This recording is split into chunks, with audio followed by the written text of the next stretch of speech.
وہی مجھے ہر شے کا علم عطا کرتی ہے، اور میں تو صرف اس علم بالوحی کی بنا پر واضح ڈر سنانے والا ہوں۔ لیکن جب ہم دوسری طرف اس آیت کی تفسیر پڑھتے ہیں تو وہاں پہ کیا لکھا ہے، ٹھیک ہے، آپ کو اسکرین پہ بھی شو ہو رہی ہوگی کہ نبی کریم صلی اللہ علیہ وسلم نے فرمایا کہ نہ میں کوئی انوکھا پیغمبر ہوں، مجھ سے پہلے دوسرے پیغمبر نہ آئے ہوں، اور نہ میں کوئی ایسا غیر معمولی دعویٰ کر رہا ہوں کہ میں عالم الغیب ہوں، یعنی کہ تمام غیب کی خبریں میں جانتا ہوں۔ تمام کی غیب کی خبریں جاننا تو اللہ کا کام ہے، وہ نبی کا کام نہیں ہو سکتا، ٹھیک ہے۔ یہ اس آیت میں بات ہو رہی ہے کہ میں تمام غیب کی خبریں نہیں جانتا ہوں، کیونکہ مجھے جو کچھ علم ملا ہے وہ وحی کے ذریعے ملا ہے، یعنی کہ نبی کریم صلی اللہ علیہ وسلم کو جو علم ملا ہے اللہ پاک نے وحی کے ذریعے عطا فرمایا ہے، ٹھیک ہے۔ یہاں تک کہ وحی کے بغیر مجھے ذاتی طور پر یہ بھی معلوم نہیں ہو سکتا کہ دنیا اور آخرت میں میرے ساتھ یا تمہارے ساتھ کیا معاملہ ہونے والا ہے، ٹھیک ہے۔ تو دوستو اس آیت میں اللہ پاک کی یہ شان بیان ہو رہی ہے کہ اللہ پاک عالم الغیب ہے، اللہ پاک کے پاس سارے خزانے ہیں، اللہ پاک کی عطا کردہ طاقت سے ہی انبیاء علیہ السلام کو علم حاصل ہوتا ہے، نہ کہ وہ خود ذاتی طور پر عالم الغیب ہوتے ہیں، ٹھیک ہے۔ انبیاء علیہ السلام کے پاس غیب کا علم ہوتا ہے، لیکن اللہ کی عطا کردہ طاقت سے، نہ کہ ان کی ذاتی طاقت سے۔ اور یہاں پہ نبی کریم صلی اللہ علیہ وسلم نے یہ بھی فرمایا، اللہ پاک نے حکم دیا تھا کہ نہ میں ذاتی طور پر یہ جانتا ہوں کہ میرے ساتھ اور تمہارے ساتھ کیا ہوگا، بلکہ جو وحی کے ذریعے مجھے بتایا گیا ہے کہ تمہارے ساتھ کیا ہوگا اور ہمارے ساتھ کیا ہوگا، میں وہ جانتا ہوں۔ آیت کو میرے بھائی باریکی سے پڑھنا چاہیے۔ اگر کسی چیز پہ الزام لگانا ہو نا، کسی شخص پہ الزام لگانا ہو، کسی آیت پہ الزام لگانا ہو، کسی لفظ پہ الزام لگانا ہو، تو اس کو پہلے باریکی سے سوچنا سمجھنا چاہیے، اپنی عقل کے ساتھ یہ فیصلے نہیں کرنے چاہیے، ٹھیک ہے نا۔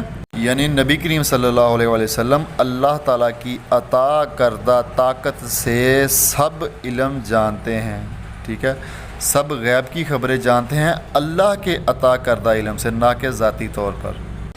یہ تو بائبل میں بھی لکھا ہے، بک آف ڈیٹونمی کتاب استثناء باب 18 آیت 18 میں، ٹھیک ہے، کہ میں اپنا کلام اس کے منہ میں ڈالوں گا اور جو کچھ میں اسے حکم دوں گا وہی وہ ان سے کہے گا، یعنی کہ اللہ پاک فرما رہے ہیں کہ جو میں حکم دوں گا محمد صلی اللہ علیہ وسلم کو وہ وہی ان سے کہے گا، وہ ایک ذرہ نقطہ برابر بھی لفظوں کی گڑبڑ نہیں کرے گا، ٹھیک ہے نا لوگوں سے۔ یہ نبی کریم صلی اللہ علیہ وسلم کا معجزہ ہے جو بائبل میں بیان کیا جا رہا ہے کہ وہ نبی خود کی طرف سے کچھ بھی نہیں کہے گا، وہ اللہ کی وحی کا انتظار کرے گا، جو وحی نازل ہوگی وہ وحی کے ذریعے فیصلہ کرے گا، بات کرے گا، کام کرے گا، عمل۔ اسی طرح بائبل کتاب یوحنا باب 16 آیت 12 اور 13 میں لکھا ہے، لیکن جب وہ یعنی روح حق آئے گا تو تم کو تمام سچائی کی راہ دکھائے گا۔ میرا تمام غیر مسلموں سے یہ چیلنج ہے، راجیش تجھ کو بھی یہ چیلنج ہے کہ یہاں پہ یہ بائبل میں لکھا ہے وہ تمام سچائی کی راہ دکھائے گا۔ ایک بھی جھوٹ، پوری دنیا مل کر بھی ایک بھی جھوٹ محمد صلی اللہ علیہ وآلہ وسلم کا بیان نہیں کر سکتی۔ نبی کریم صلی اللہ علیہ وآلہ وسلم نے پوری زندگی میں بھی ایک نقطہ برابر، ایک ذرہ برابر بھی جھوٹ نہیں بولا۔ یہ پیشن گوئی ان کے بارے میں ہے، ٹھیک ہے۔ اس سے آگے کیا لکھا ہے؟ اس لیے کہ وہ اپنی طرف سے نہ کہے گا، لیکن جو کچھ سنے گا وہی کہے گا۔ یہی بات تو قرآن میں ہو رہی ہے نا اس جگہ پہ جو آپ نے یہ پہلے میں نے اسکرین شاٹ آپ کو دکھایا ہے ریفرنس کا قرآن سے، کہ نبی کریم صلی اللہ علیہ وسلم نے فرمایا کہ میں اس وحی کا پابند ہوں جو میری طرف کی جاتی ہے، میں اپنی طرف سے کچھ نہیں کہتا، ٹھیک ہے نا۔ اس سے آگے پھر کیا لکھا ہے؟ لیکن جو کچھ سنے گا وہی کہے گا اور تمہیں آئندہ کی خبریں دے گا، یعنی کہ جو کام ہونے والے ہیں ان کی بھی خبریں دے گا، ٹھیک ہے۔ تو اب آپ بات کرتے ہیں کہ جو آئندہ کی خبروں کی یہ پیشن گوئی ہے وہ کہاں پہ آئی ہے؟ بخاری شریف کی حدیث نمبر 4262 میں یہ لکھا ہے کہ نبی کریم صلی اللہ علیہ وآلہ وسلم جنگ موتا کی خبر مدینہ شریف میں بیٹھ کر صحابہ کرام کو تمام کی تمام خبریں دے رہے تھے، ٹھیک ہے۔ تو اس وقت نہ موبائل تھے نہ سیٹلائٹ تھے، کیسے بتا دی خبر انہوں نے؟ کیونکہ اللہ پاک نے ان کو طاقت دی ہوئی تھی غیب کی خبریں جاننے کے لیے۔ اللہ پاک کی عطا کردہ طاقت سے انہوں نے بتایا نا، مدینہ میں بیٹھ کر جنگ کے بارے میں تمام حالات بتا دیے صحابہ کرام کو۔ صحیح مسلم شریف کی حدیث نمبر 4621 میں یہ لکھا ہے کہ نبی کریم صلی اللہ علیہ وآلہ وسلم نے جنگ بدر کے مقام پر ایک دن پہلے زمین پہ نشانات لگائے تھے کہ فلاں کافر یہاں مرے گا، فلاں کافر یہاں مرے گا، فلاں کافر کی لاش یہاں پر ہوگی. تو ان میں سے ایک ذرہ برابر بھی کافر ان نشانات کے آگے پیچھے ان کی لاش نہیں پڑی تھی جب جنگ ختم ہوئی. یہی حدیث مسلم شریف میں 7222 میں بھی آئی ہے کہ یہ جو میں نے پہلے آپ کو بتائی ہے نا، کافروں کے مرنے کی جگہ نبی کریم صلی اللہ علیہ وسلم نے ایک دن پہلے بتا دی تھی کہ یہ یہاں مرے گا، یہ یہاں مرے گا. تو اس کا ذکر اس حدیث میں بھی آیا ہے. بخاری شریف کی حدیث نمبر 4480 میں یہ لکھا ہے کہ جب کسی شخص نے نبی کریم صلی اللہ علیہ وسلم سے قیامت کی نشانیاں 3 پوچھی تو نبی کریم صلی اللہ علیہ وسلم نے ارشاد فرمایا قیامت کی سب سے پہلی نشانی ایک آگ ہوگی جو انسانوں کو مشرق سے مغرب کی طرف جمع کر لائے گی. ٹھیک ہے. اہل جنت کی دعوت میں جو کھانا سب سے پہلے پیش کیا جائے گا وہ مچھلی کے جگر کا بڑا ہوا حصہ ہوگا. اور جب مرد کا پانی عورت کے پانی پر غلبہ پا جاتا ہے تو بچہ باپ کی شکل پر جاتا ہے، اور جب عورت کا پانی مرد کے پانی پر غلبہ کر جاتا ہے تو بچہ ماں کی شکل پر ہو جاتا ہے. یہ قیامت کی نشانیاں 3 نبی کریم صلی اللہ علیہ وسلم نے بتائی تھی، اور یہ 3 سوال تھے ایک آدمی کے جس نے نبی کریم صلی اللہ علیہ وسلم سے یہ سوال کیے تھے. نبی کریم صلی اللہ علیہ وسلم نے ان کا جواب دیا تھا. صحیح بخاری حدیث نمبر 50 میں بھی قیامت کی نشانیاں نبی کریم صلی اللہ علیہ وآلہ وسلم نے بیان کی ہیں کہ ایک غلام لونڈی اپنے آقا کو جنم دے گی، اور جب سیاہ اونٹوں کے چرانے والے دیہاتی لوگ ترقی کرتے مکانات کی تعمیر میں ایک دوسرے سے بازی لے جانے کی کوشش کریں گے. یاد رکھو قیامت کا علم ان 5 چیزوں میں ہے. یعنی کہ جی آپ دیکھ سکتے ہیں سعودی عرب میں اونٹ چرانے والے لوگ، وہ دیہاتی لوگ، وہ ٹھیک ہے، ان کے وہاں پہ جو بلڈنگز بن رہی ہیں ایک دوسرے کے مقابلے سے بن رہی ہیں. یہ قیامت کی نشانی نبی کریم صلی اللہ علیہ وسلم نے بتائی تھی، وہ پوری بھی ہوگی آپ کی آنکھوں کے ابھی بھی سامنے ہے. ٹھیک ہے. تو جس کو اللہ کے سوا کوئی نہیں جانتا. پھر آپ نے یہ آیت پڑھی اللہ کو قیامت کا علم ہے کہ وہ کب ہوگی. ٹھیک ہے. پھر پوچھنے والا وہ چلا گیا تو نبی کریم صلی اللہ علیہ وسلم نے اسے واپس بلانے کے لیے لوگوں کو بھیجا تو وہ دوڑ کر گئے لیکن وہ نظر نہیں آئے. تو نبی کریم صلی اللہ علیہ وسلم نے ارشاد فرمایا وہ جبرائیل علیہ السلام سے تھے جو لوگوں کو ان کا دین سکھانے کے لیے آئے تھے. وہ جبرائیل علیہ السلام سوال کر رہے تھے نبی کریم صلی اللہ علیہ وسلم سے قیامت کی نشانیوں کے بارے میں. تو نبی کریم صلی اللہ علیہ وسلم نے قیامت کی نشانیاں بتائی تھیں. سورہ جن کی آیت نمبر 23 میں یہ اللہ پاک نے ارشاد فرمایا کہ جو نبی کریم صلی اللہ علیہ وسلم کی نافرمانی کرے بے شک اس کے لیے دوزخ کی آگ ہے جس میں وہ ہمیشہ رہے گا. تو رجیش میں تجھ سے کہتا ہوں کہ نبی کریم صلی اللہ علیہ وسلم کی نافرمانی نہ کرو، گستاخی نہ کرو. تمام غیر مسلموں سے میں کہتا ہوں نہیں تو ایسی دوزخ میں ڈالے جاؤ گے کہ کبھی باہی تمہیں کوئی بھی نہیں نکال سکتا. سورہ جن کی آیت نمبر 26 اور 27 میں یہ اللہ پاک نے ارشاد فرمایا وہ غیب کا جاننے والا ہے پس وہ اپنے غیب پر کسی عام شخص کو مطلع نہیں کرتا سوائے اپنے پسندیدہ رسولوں کے. انہی کو مطلع الغیب کرتا ہے کیونکہ یہ خاصہ نبوت اور معجزہ رسالت ہے. تو بے شک وہ اس رسول صلی اللہ علیہ وآلہ وسلم کے آگے اور پیچھے علم غیب کی حفاظت کے لیے نگہبان مقرر فرما دیتا ہے. یعنی کہ اللہ پاک فرما رہے ہیں کہ کوئی عام شخص علم غیب کو نہیں جان سکتا لیکن جو اللہ پاک کے پسندیدہ رسول ہوتے ہیں اللہ پاک ان کو علم غیب عطا کرتا ہے اور ان کے علم غیب کے آگے پیچھے وہ مقرر کر دیتے ہیں اللہ پاک نگہبانوں کو، فرشتوں کو کہ ان کی حفاظت بھی کریں. سورہ توبہ کی آیت نمبر 33 میں اللہ پاک نے ارشاد فرمایا وہی اللہ ہے جس نے اپنے رسول صلی اللہ علیہ وآلہ وسلم کو ہدایت اور دین حق کے ساتھ بھیجا تاکہ اس رسول صلی اللہ علیہ وآلہ وسلم کو ہر دین والے پر غالب کر دے اگرچہ مشرک برا مانے. ٹھیک ہے. تو یہاں پہ صاف طور پر لکھا ہے کہ نبی کریم صلی اللہ علیہ وآلہ وسلم دین حق لے کر آئے، سچے ہیں. ٹھیک ہے. ہر دین پر غالب آئیں گے انشاءاللہ چاہے کافر برا مانے مشرک جو لوگ ہیں. ٹھیک ہے. رجیش تم جتنی مرضی کوشش کر لو یہ اللہ پاک کا دین ہے، یہ اللہ پاک اس کو غالب کر کے ہی رہے گا.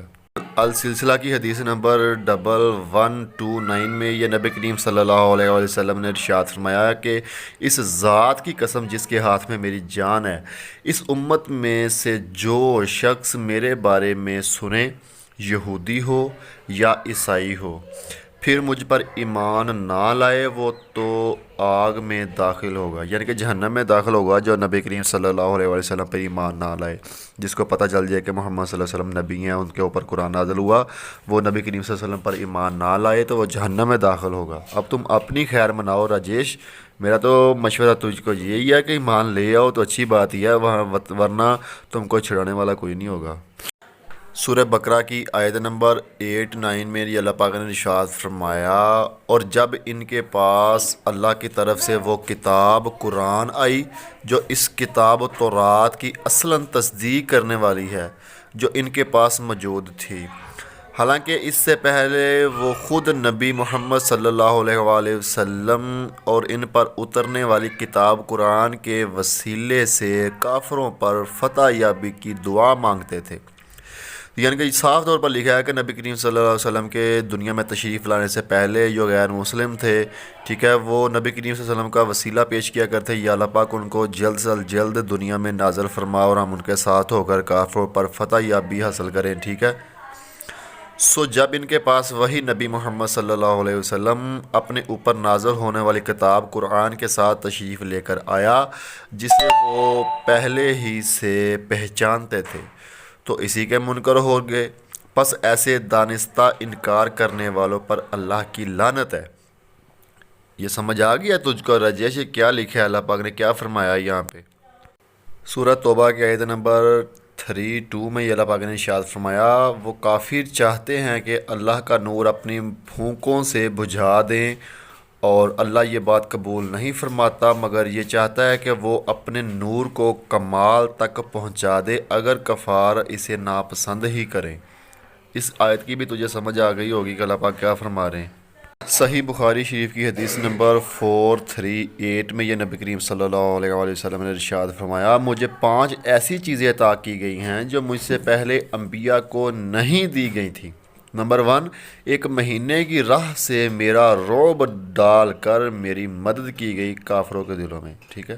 دوسرے نمبر پہ میرے لیے تمام زمین میں نماز پڑھنے اور پاکی حاصل کرنے کی اجازت ہے، اس لیے میری امت کے جس آدمی کی نماز کا وقت جہاں بھی آ جائے اسے وہی نماز پڑھ لینی چاہیے، یعنی کہ صاف جگہ دیکھ کر نماز پڑھ لینی چاہیے۔ پہلی جو امتیں تھیں وہ ایک خاص مقام تھا، مساجد میں وغیرہ میں جا کر، گرجوں میں جا کر نماز ادا کرتے تھے، اور ہم ہر جگہ نماز پڑھ سکتے ہیں پاک جگہ، صاف جگہ دیکھ کر۔ تیسرے نمبر پہ میرے لیے مال غنیمت حلال کیا گیا ہے، یعنی کہ جو مال غنیمت ہے وہ میرے لیے حلال کیا گیا ہے، پہلے ان کو حلال نہیں کیا گیا تھا، ٹھیک ہے۔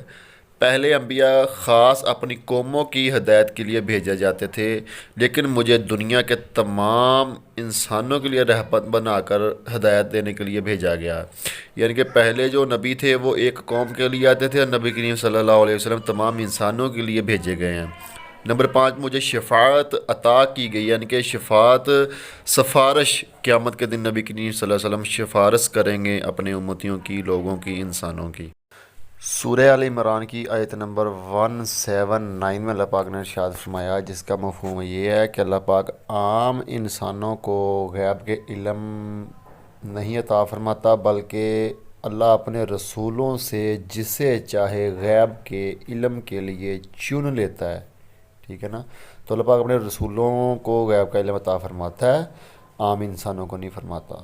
تو نبی کریم صلی اللہ علیہ وآلہ وسلم کو اللہ پاک نے غیب کا علم عطا فرمایا۔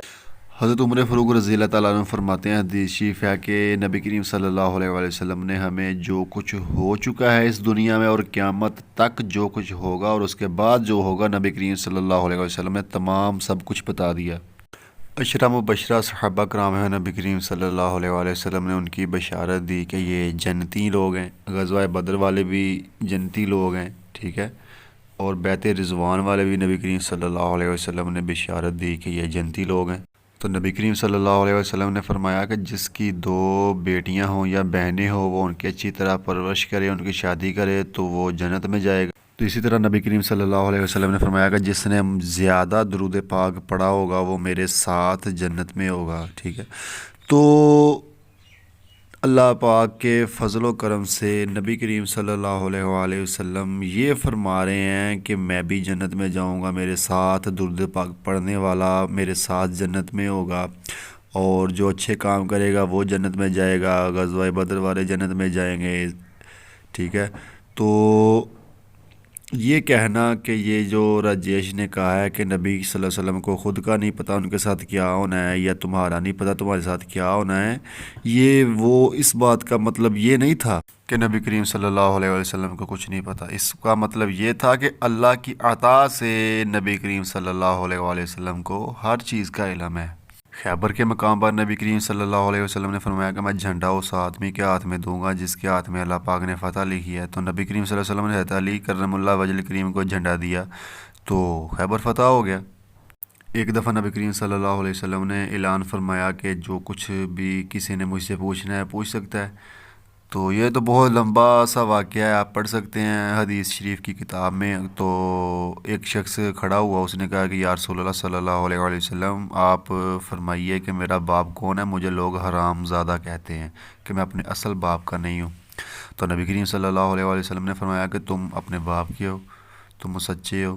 تو دوسرا شخص کھڑا ہو، اس نے بھی یہی سوال کیا، تو نبی کریم صلی اللہ علیہ وسلم نے ارشاد فرمایا کہ تم اپنے باپ کے نہیں ہو، ٹھیک ہے، تمہاری ماں نے تجھے کسی اور شخص کے لیا ہے۔ ایک عورت نبی کریم صلی اللہ علیہ وسلم کی خدمت میں حاضر ہوئی اور عرض کی یا رسول اللہ میرا بیٹا کہاں ہے، وہ جنگ میں شہید ہو گیا ہے۔ تو نبی کریم صلی اللہ علیہ وسلم نے فرمایا کہ وہ تو جنت الفردوس میں ہے۔ تو اسی طرح ایک شخص حاضر ہوا، اس نے کہا کہ یا رسول اللہ میرا باپ کہاں ہے۔ تو نبی کریم صلی اللہ علیہ وسلم نے فرمایا کہ تیرا باپ جہنم میں ہے، دوزخ میں ہے۔